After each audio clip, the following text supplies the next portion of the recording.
Cinema promotions కి social media అనేది ఎంత ఉపయోగపడుతుందో కొన్నిసార్లు అనుకోని చిక్కులు కూడా తెచ్చిపెడుతుంది. ఎప్పటికప్పుడు తమ సినిమాల అప్డేట్స్ ఇస్తూ ఫ్యాన్స్, ఆడియన్స్ కి టచ్ లో ఉండే మేకర్స్ అభిమానుల దెబ్బకు తలలు పట్టుకునే పరిస్థితి ఏర్పడుతుంది.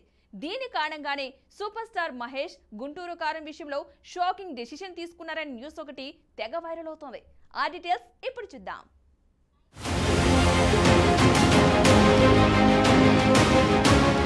Super star Mahesh Babu, Sreeleela, Meenakshi Chowdary main leads గా star writer cum director Trivikram direction లో వస్తున్న యాక్షన్ ఫిల్మ్ గుంటూరు కారం.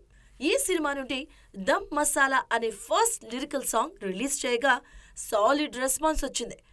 ఓ మై బేబీ అనే సెకండ్ సాంగ్ కి మాత్రం ఊహించిన విధంగా నెగటివ్ ఫీడ్బ్యాక్ వచ్చింది. ఈ పాట మహేష్ బాబు అభిమానులకి నచ్చకపోవడంతో అందరూ సంగీత దర్శకుడిని, రచయితని ట్రోల్ చేసిన సంగతి తెలిసిందే. దాంతో లిరిసిస్ట్ శాస్త్రి ఎక్స్ నుండి తప్పుకున్నారు. నిర్మాత నాగవంశీ అయితే మహేష్ బాబు ఫ్యాన్స్ ని కోతులతో పోలుస్తూ ఒక పోస్ట్ పెట్టి మళ్లీ తీసేశాడు.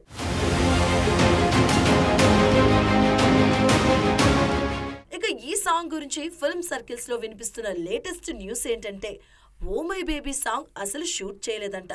ఈ పాట లేకుండానే సినిమా రిలీజ్ అవుతుంది అంటున్నారు. ఫ్యాన్స్ తో పాటు మహేష్ కి కూడా ఈ సాంగ్ నచ్చలేదని, నచ్చని పాటని షూట్ చేసి సినిమాలో పెట్టడం ఎందుకని అనుకున్నారట. అలాగే తమన్ మరో కొత్త పాట ఇస్తానని చెప్పి దానికోసం డే అండ్ నైట్ కష్టపడుతున్నాడు అనే టాక్ కూడా వినిపిస్తుంది. మేకర్స్ అఫీషియల్ అనౌన్స్మెంట్ ఇస్తే కానీ దీని గురించి క్లారిటీ రాదు.